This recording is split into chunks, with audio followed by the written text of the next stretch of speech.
Hi guys, कैसे हैं आप सब।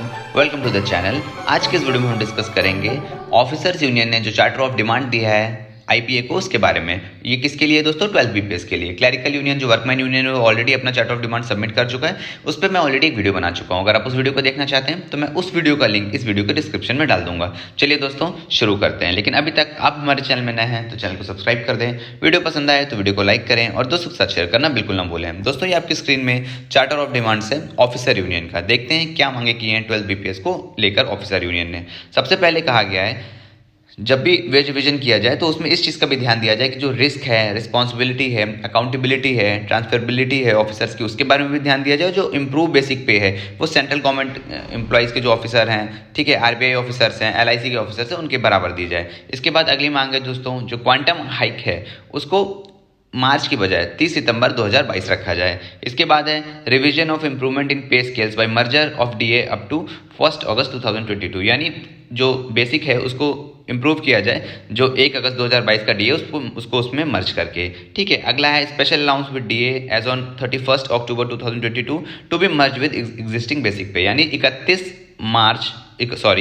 अक्टूबर 2022 को जो भी आपका स्पेशल अलाउंस है और जो आपका डीए है वो मिला के स्पेशल अलाउंस पे जो डीए मिलता है उसको उठा के बेसिक पे में मर्ज कर दिया जाए। इससे फायदा क्या होगा दोस्तों? आपकी बेसिक पे अच्छी खासी बढ़ जाएगी और आपकी सैलरी भी अच्छी हो जाएगी, और ये मांग बहुत ही जेन्युइन है दोस्तों। इसके बाद 5th पॉइंट है revise DA formula with provision for automatic merger with basic पे। जैसे सेंट्रल गवर्नमेंट एम्प्लॉइज का होता है ना दोस्तों, जब 100% उनका डीए हो जाता है तो उसका बेसिक में मर्ज हो जाता है, तो उसी के बारे में बात की जा रही है यहाँ पे।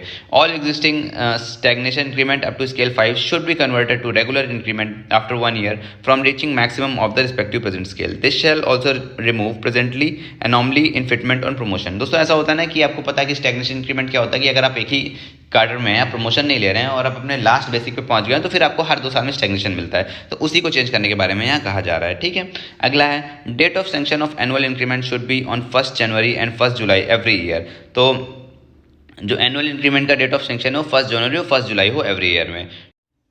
नेक्स्ट पॉइंट है दोस्तों upward revision of HRA commensurate with market rent. जो मार्केट रेंट के बराबर है वो एचआरए मिलना चाहिए। Self lease for officers to be introduce. Officers के लिए भी सेल्फ लीज मिलनी चाहिए। अभी क्या होता है दोस्तों, जो इसका पैसा है वो जो आपका लैंडलॉर्ड है उसके अकाउंट में जाता है। Substantial increase of CCA and location allowance non CCA centres for all. दोस्तों आप सबको पता है सीसीए और लोकेशन अलाउंस मिलता है क्लरिकल ऑफिसर को, तो उसमें भी एक सब्सटेंशियल इंक्रीज की बात की गई है। Learning allowance to be enhance substantially, learning allowance को भी बढ़ाया जाए। Closing allowance to be enhanced and paid every quarter in view of the enhanced workload performance by officers every quarter and as it is an obligatory requirement to declare audited quarterly result. दोस्तों ऐसा है ना कि जो अभी तक आपको closing allowance मिलता है वो सिर्फ मार्च क्वार्टर में मिलता है, तो ये इनका कहना ये है कि हर में क्लोजिंग अलाउंस ऑफिसर्स को दिया जाए। इसके बाद नेक्स्ट पॉइंट है improvement of lump sum amount as compensation on transfer and 2 month salary to be compensate incidental expenses on transfer. ठीक है, जो लमसम अमाउंट है ट्रांसफर के लिए वो 2 मंथ की सैलरी दी जाए। ठीक है, जो कि जेन्युइन मांग है दोस्तों। आप जब ट्रांसफर होता है आप बहुत सारी चीज़ें इधर से उधर ले जाते हैं, बहुत सारा आपका नुकसान भी होता है, चीज़ें टूट भी जाती हैं, तो उसको कंपनसेट करने के लिए मांग हो रही है। फिर है improvement of lump sum amount on mid academic transfer equivalent to 3 months gross salary to meet the education expenses of children on account of transfer. अगर दोस्तों मिड एकेडमिक में ट्रांसफर आपका कर दिया जाए, आपका बच्चा एक स्कूल से दूसरे स्कूल में शिफ्ट हो रहा है, ठीक है, तो बहुत सारे खर्चे आते हैं, बहुत सारी चीज़ें चेंज होती हैं, तो 3 महीने की सैलरी के बराबर मांग की जा रही है कि अगर ऐसा होता है तो 3 महीने की सैलरी दी जाए, ताकि जो चिल्ड्रन का एजुकेशन एक्सपेंस है उस पर ध्यान दिया जा सके, उसको पूरा किया जा सके। नेक्स्ट है review and rationalisation of halting, boarding, travelling expenses, hill area allowance expenses. जो ये सारी एक्सपेंसेस हैं उनको रिव्यू किया जाए और अच्छा किया जाए और बढ़ाया जाए। ठीक है, introduction of incentive for rural and other sensitive difficult areas. जो एक एक्स्ट्रा इंसेंटिव दिया जाएगा रूरल एरियाज में पोस्टेड है, सेंसिटिव एरियाज में पोस्टेड है उनके लिए। Improvement in special area allowance and special compensatory allowance for north east, Jammu Kashmir, Himachal, Leh Ladakh, Uttarakhand and red corridor disturbed areas. जो डिस्टर्ब्ड एरियाज हैं वहाँ पे जो आपका स्पेशल कंपनसेटरी अलाउंस है उसको भी इसको और इंप्रूव किया जाए। Improve in leave fare concession and monetisation of LFC. जो एलएफसी का लीव फेयर कंसेशन आपका और उसका अगर आप एलएफसी को मोनेटाइज करा रहे हैं, उसका मोनेटाइज वाला बेनिफिट ले रहे हैं, तो उसको भी और बेटर किया जाए। Special provision for women employees with regard to replacement and posting. दोस्तों आपको पता है वुमेन एम्प्लॉयज़ को देखिए दूर ट्रैवल करने में दिक्कत तो होती है, जो गवर्नमेंट गाइडलाइंस है उन सबको फॉलो किया जाए और उनके लिए फ्लेक्सी टाइमिंग्स है, मतलब टाइम थोड़ा बहुत आगे पीछे किया जा सकता है। चाइल्ड केयर लीव है, इन सब पे ध्यान दिया जाए। ठीक है। अगली चीज़ है introduction of 5 day work week. दोस्तों 5 डे वर्क वीक भी बहुत ज़रूरी है, उसके इंट्रोडक्शन के बारे में बात की गई है। Working hours for officers should be defined and regulated in terms of ILO norms. Work officers के आप जानते हैं कि इरेगुलर वर्किंग आवर हैं, वो सुबह आते हैं शाम को जाने का कोई टाइम नहीं है, उसको भी सुधारा जाए। The income criteria for dependents to be substantially increase. जो इनकम क्राइटेरिया है डिपेंडेंट्स का वो बढ़ना चाहिए। अभी क्या है इनकम क्राइटेरिया दोस्तों, अगर आप 12,000 आपके पिताजी या आपका भाई, आप जिसको भी डिपेंडेंट दिखाना चाहते हैं, उनकी वो महीने में 12,000 उससे ज़्यादा कमाते हैं तो उनको डिपेंडेंट नहीं माना जाएगा। अगला है दोस्तों, the provident fund should be at the rate of 12% of total salary and allowances. जो आपका टोटल सैलरी और अलाउंसेस उसका 12% आपको प्रोविडेंट फंड मिलना चाहिए। The gratuity should be paid at the rate of 1 month salary and allowances without any ceiling. दोस्तों जो gratuity है उसमें क्या किया जाता है कि सिर्फ सैलरी बेसिस पे किया जाता है, अलाउंसेस नहीं। तो ये कह रहे हैं सैलरी और अलाउंसेस को मिला के ग्रेचुटी दी जाए और उसमें कोई सीलिंग लिमिट ना हो। अभी क्या होता है सीलिंग लिमिट है कि मैक्सिमम आपको इतना ही मिल सकता है ग्रेचुटी, उससे ज़्यादा नहीं, तो उसको भी हटाने की बात की जा रही है। अगला है roll back to the existing pension scheme to all those who are in NPS। जो NPS में है उन सबको ओल्ड पेंशन दी जाए। Pension to be extended to pension optees on resignation also. Updation of pension in line of central government and the principle of 1 rank 1 pension. जैसे दोस्तों अभी डिफेंस में उसी तरह मांग की जा रही है कि 1 रैंक 1 पेंशन दी जाए। Encashment of entire leave at credit should be permitted on resignation. अगर आप रिजाइन कर रहे हैं तो आपको जो आपका जितना भी लीव है PL है उसका आप इनकैशमेंट करा सकें।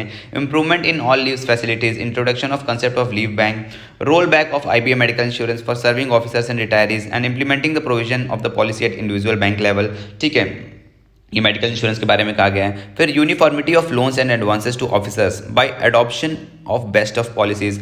ठीक है, the road tax on vehicles should be paid by bank on interstate transfer. अगर आप इंटरस्टेट ट्रांसफर कराते हैं तो जो रोड टैक्स है व्हीकल का वो बैंक को पे करना चाहिए।